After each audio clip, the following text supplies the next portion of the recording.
Hello, today I'm in Nissan X-Trail. In this video I'll show you how to change color of your car for navigation and instrument cluster.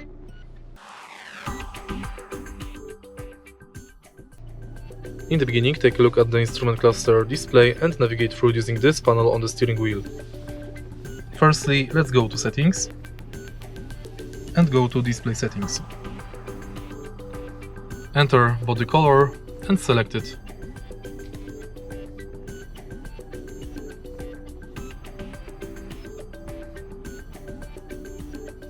Using top and bottom arrow.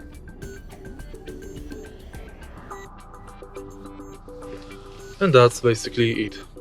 If you find this video helpful, please leave like, comment and subscribe.